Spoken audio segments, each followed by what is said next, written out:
América se desangró casi por 300 años. Los indígenas fueron despojados de sus tierras y fueron llevados a servidumbre y esclavitud. Por eso se levantaron en contra del yugo español. Hoy estudiaremos los movimientos anticoloniales de los indígenas. Les habla su profesor Tobías Mamani. Antes de entrar al estudio de las rebeliones indígenas, es importante que podamos referirnos a los antecedentes históricos.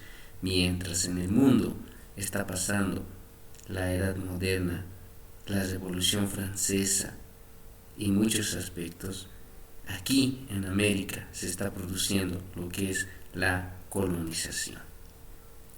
Recordemos que las culturas más importantes que se desarrollaron en América, tenemos a los mayas en Centroamérica, en la península de Yucatán, a los aztecas alrededor del lago Texcoco, y en lo que es la América del Sur, en la extensión de la cordillera de los Andes, los incas, que son civilizaciones avanzadas, además de existir otros pueblos en toda esta región de América.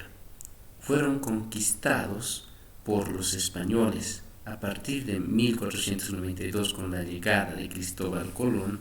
Se empezó un proceso de colonización. Los diferentes viajeros portugueses, españoles y también italianos empezaron a descubrir las tierras de América. Primeramente Colón, en los viajes que hizo después de llegar a la isla de El Salvador, empezó a explorar las islas que hoy llamamos de las Antillas Mayores, La Habana, Cuba, Santo Domingo, y luego se dirige en sus posteriores viajes a descubrir lo que hoy es Centroamérica y a encontrarse con estas civilizaciones como son los mayas y los aztecas. También otros descubrieron el Mar del Sur o Océano Pacífico. Otros descubrieron Venezuela, haciéndose recuerdo de las calles de Venecia y de los indígenas que construyeron sus casochas en los ríos sobre las aguas, y por eso viene el nombre de Venezuela. Hernán Cortés fue quien se dirigió a conquistar a los aztecas, logrando este cometido en Tenochtitlán. De ahí partió hacia el sur Francisco Pizarro para conquistar al imperio inca. Esto lo recibió de un indígena al cual sometió aquí en la cultura de los aztecas, indicando que había un gran imperio hacia el sur. Así es que se encargó Pizarro de ir hacia el sur y la conquista del imperio inca, y de esta manera empezaron los conquistadores, los españoles, a realizar descubrimientos y a someter a los distintos pueblos que en ese tiempo se desarrollaron. Vamos a referirnos específicamente a la conquista del imperio inca. ¿Cómo cayó el imperio inca? Debemos recordar que en esa época Atahualpa estaba como rey inca y estaba en una lucha contra su hermano Huáscar. Atahualpa sale vencedor. Él se encontraba en Cajamarca. Recordemos que Cusco es la capital de los incas, pero Atahualpa se encontraba en Cajamarca. Y ahí lo visitan los españoles. Francisco Pizarro llega. Se acercan de forma pacífica, junto con un sacerdote, le presentan la Biblia, y Atahualpa no sabe leer, bota la Biblia. Mientras pasa esto, alrededor se ubican los españoles y toman preso a Atahualpa, lo toman como rehén. Así es que todo el ejército, todo el pueblo quechua no pudo hacer frente a los españoles, tuvieron que someterse. Atahualpa fue tomado preso y luego alzó la mano indicando que daría a los españoles un cuarto lleno de oro hasta donde llegue su mano para que lo liberen, pero no fue así. Atahualpa luego fue ejecutado y luego Francisco Pizarro fue nombrado conquistador. Por lo tanto, el imperio inca cayó en manos de los españoles y por lo tanto se establecieron colonias españolas. Empezaron a expandir sus dominios y se organizaron en forma política con los territorios que luego establecen el poderío de la corona española. En este mapa observamos cómo es que América fue colonizada y vemos a países que tuvieron dominio. España tiene dominio, la parte roja que está marcada en el mapa, estableció sus colonias. Portugal, la parte verde, hubo un conflicto donde el Papa Alejandro saca un edicto donde divide hacia el este para Portugal y hacia el oeste para España. Y este tratado fue recorriéndose hasta llegar al Tratado de Tordesillas, hasta donde extendieron sus exploraciones los portugueses. También Holanda tuvo sus colonias en esta región, Francia en la región del norte y una parte del sur, Inglaterra, las colonias inglesas que se establecieron y que luego va a formar lo que es Estados Unidos. España se organizó en la creación de virreinatos, primeramente el virreinato de Nueva España, luego el virreinato de Nueva Granada, luego el virreinato del Perú, que abarcaba toda esta región, pero era muy extenso, así es que crearon el virreinato de la Plata con la reforma de la Casa de los Borbones, ya que los Borbones asumieron el reinado en España. Luego crearon capitanías generales, las más importantes: Capitanía General de Cuba, Capitanía General de Guatemala, la Capitanía General de Venezuela, la Capitanía General de Chile. Y aún siguieron organizándose administrativamente y crean la Audiencia de Charcas, o Reales Audiencias, la más principal, la Real Audiencia de Charcas, de la cual posteriormente Bolivia va a asumir su delimitación territorial.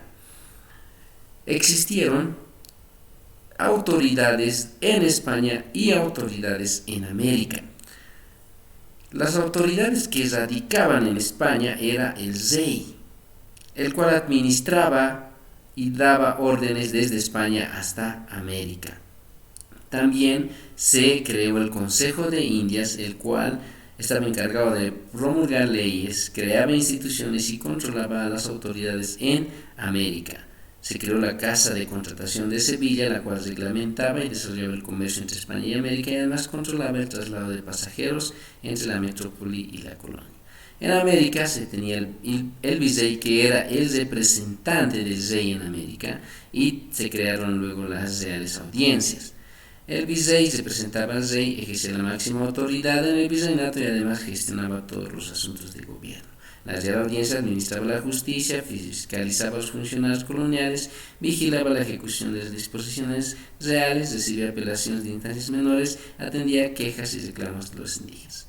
Después de las Reales Audiencias tenemos a los capitanes generales, a los gobernadores y luego los cabildos, que se consideran como autoridades que radicaban en América, pero también se reconoce a los caciques como los representantes de los indígenas. En la parte económica debemos mencionar las siguientes instituciones: la encomienda, que consistía en dar a indígenas a un español, el cual recibe el nombre de encomendero, al cual los indígenas debían pagar tributo, y como no podían pagar tributo, ofrecían su fuerza de trabajo. El rey era quien entregaba un grupo de indígenas al famoso encomendero. Luego tenemos la mita, que era el trabajo obligatorio en la mina.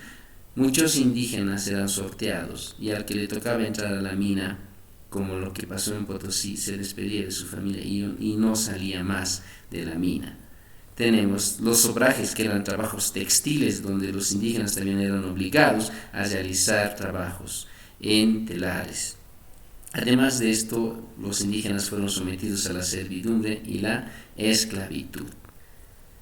Debemos también de indicar que se establecieron impuestos, un sinfín de impuestos. Mencionamos los más importantes: el quinto real, que era el 20% del producto de las minas y los lavaderos de oro; la alcabala, que era el impuesto sobre la compra y venta; el almojarifazgo, derecho de aduana sobre mercaderías importadas y exportadas; el diezmo, que era la 10ª parte de la producción agrícola y ganadera y se pagaba a la iglesia; la anata o medio anata era el gravamen de los sueldos de los funcionarios públicos, del 100 al 50% del primer año; el impuesto de las desarmas, que eran impuestos extraordinarios, forzosos en casos muy especiales; estanco, que era del monopolio de algunos productos a favor del gobierno, como naipes, pólvora, tabaco, licores; además de otros impuestos como la de avería de la armada, que era para el mantenimiento del ejército y de los barcos.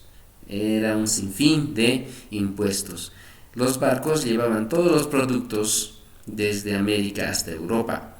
Seguían esta ruta comercial desde el Río de la Plata en Buenos Aires y también lo que es Centroamérica, el puerto del Callao, el puerto del Paraíso, los cuales fueron las rutas comerciales. En el mar del Caribe aparecían los famosos piratas del Caribe, quienes asaltaban a las flotas o corsarios de los ingleses que llevaban productos hasta Europa. Potosí se entregó mucha riqueza, mucha plata a los reyes o a los colonizadores. Ahora, también debemos hablar de la organización social. Se tenía la siguiente jerarquía. Siempre vamos a describir una pirámide, ya que en la cúspide está la clase privilegiada, que eran los españoles que venían desde España; los criollos, que eran hijos de los españoles, o sea, nacían aquí en América, pero eran españoles; mestizos, indígenas y los esclavos africanos. ¿Quiénes eran los mestizos? Los mestizos era el resultado de la unión de un español con un indígena. Casi la mayoría de los americanos de América Latina somos mestizos. Ahora, también existía esta otra combinación entre español y un negro. Se tiene mulato, y de un negro con un indígena teníamos a un sano. Este mestizaje ocurrió en América. El rol de la Iglesia Católica era el de la evangelización, denunciar abusos que se cometían con los indígenas. Destacamos aquí a Fray Bartolomé de las Casas. Además, se encargaba de impartir educación primaria, secundaria y universitaria en las colonias. Además de que practicó la Inquisición, especialmente en aquellos indígenas que practicaban las costumbres y tradiciones de sus ancestros, los cuales fueron perseguidos y además fueron ejecutados con la Inquisición.